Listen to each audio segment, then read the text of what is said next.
नमस्कार, मैं पंकज प्रसून। दोस्तों, आज आपके लिए 3-4 दिलचस्प खबरें लेकर आया हूं और ये सारी खबरें बीजेपी के मिशन 2024 से जुड़ी हुई हैं। 160 सीटों वाला फॉर्मूला क्या है? कौन है वो 160 सीटें? इलेक्शन वॉर रूम वाला फॉर्मूला क्या है? अलग अलग क्लस्टर्स, जो 40 क्लस्टर्स बनाए गए हैं, उसका क्या मायने हैं?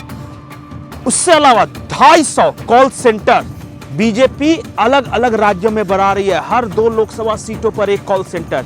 ये क्या है? और उससे भी ज्यादा दिलचस्प कि उत्तर प्रदेश और बिहार में कौन कौन प्रमुख उम्मीदवार हैं जिनके टिकट कटने वाले हैं। इस बार मार्किंग हो गई है, बिल्कुल लिस्ट तैयार है।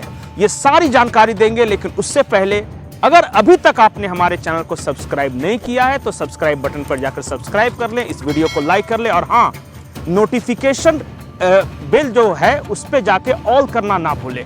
इससे आपको रेगुलर नोटिफिकेशन आता रहेगा।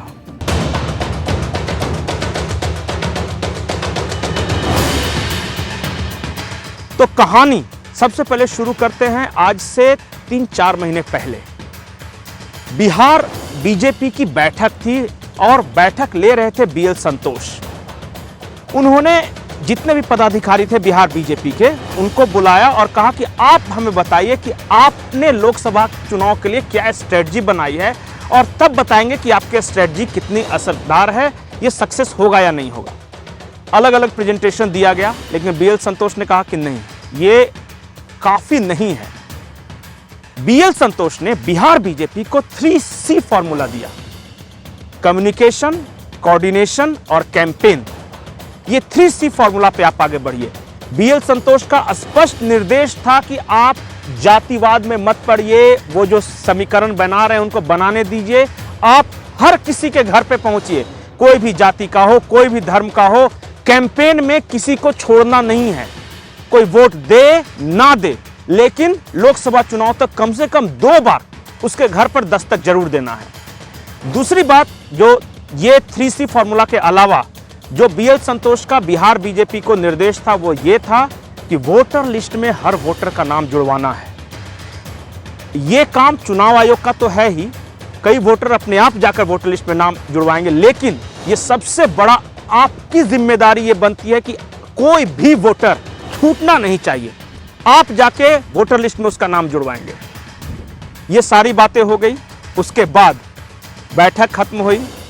अब जो बिहार को लेकर जो ताजा खबर है वो ये है कि बिहार में 70 से ज्यादा उम्र के जो भी सांसद हैं, इस बार उनका टिकट कट सकता है। 5 सांसद ऐसे बताए जा रहे हैं जिनकी उम्र 70 से ज्यादा है। जो छठे सांसद हैं 2024 में वो 70 साल के होंगे। उनका कटता है या बचता है, ये देखने वाली बात होगी, लेकिन 5 सांसदों के टिकट कटने वाले हैं। मैं सभी का नाम तो नहीं लूंगा, लेकिन कुछ कुछ इशारा कर देता हूं कि पटना साहिब से ऋतुराज सिन्हा, उनका नाम आगे चल रहा है, उनको मौका दिया जा सकता है। यंग फेस जब देख रहे थे मोदी जी, तो ऋतुराज सिन्हा को लेकर पूरे बिहार बीजेपी में एक सकारात्मक वाइब था। हर किसी ने कहा कि नहीं, वो अच्छा कैंडिडेट है। एक और जो सबसे सीनियर सांसद हैं, राधा मोहन सिंह, उनके बारे में कहा जा रहा है कि हो सकता है कि ये राधा मोहन बाबू की आखिरी पारी हो। उम्र भी हो चुका है और काफी दिनों से लगातार वो सांसद रहे भी हैं। तो एक उनके बारे में, और भी कई लोग हैं जो पुराने लोग हैं, अभी बताना थोड़ा विवादास्पद होगा, लेकिन ये तय हो चुका है कि उन 5 का टिकट कटने वाला है। उसी तरह झारखंड की बात करें तो झारखंड में लोकसभा की 14 सीटें हैं। 2 सीटों पर बीजेपी की हार हुई थी और 12 सीटें बीजेपी ने जीता था।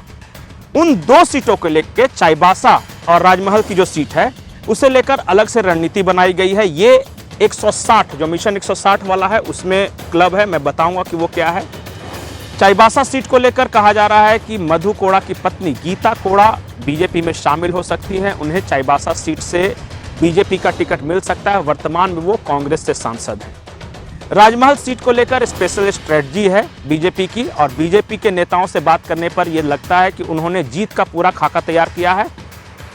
किसे टिकट मिलने वाला है उससे ज्यादा महत्वपूर्ण है कि वो किस बिरादरी का टिकट मिलने वाला है, कौन है वो नेता और सामाजिक समीकरण क्या है, इन दोनों सीटों को लेकर है।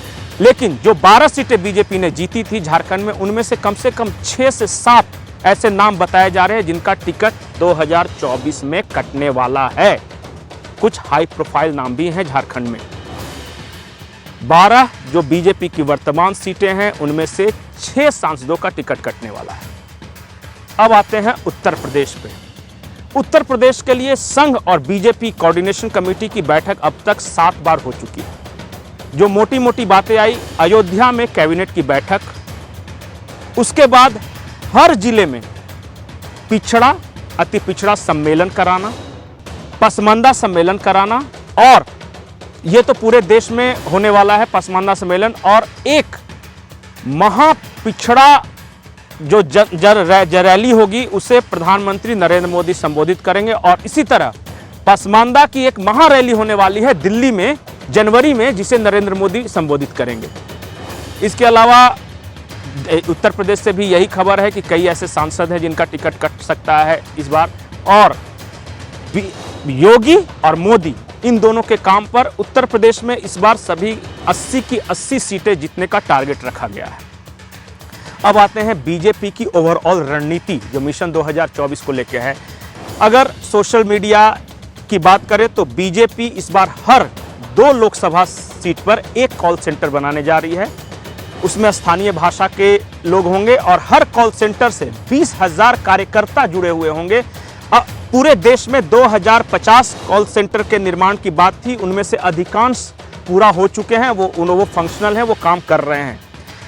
5 राज्य में इन कॉल सेंटर के अलावा वार रूम रहेगा, जिसमें उत्तर प्रदेश, बिहार, बंगाल, महाराष्ट्र और तमिलनाडु, ये जो 5 वार रूम होंगे वो कॉल सेंटर के साथ कोऑर्डिनेट करेंगे। और इन 5 वार रूम को जो कोऑर्डिनेट करेगा वो है दिल्ली में 2 मेगा वॉर रूम तैयार किए गए हैं वहां पे।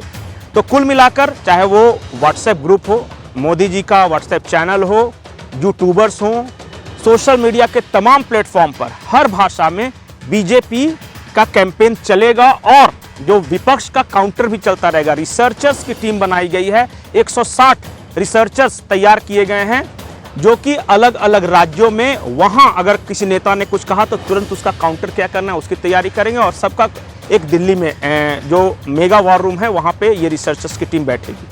तो ये सोशल मीडिया कैंपेन हो गया। ये सबसे महत्वपूर्ण जिस पर मोदी जी का विशेष जोर है मिशन 2024 के लिए, वो ये है कि हर घर दस्तक ये कैंपेन है।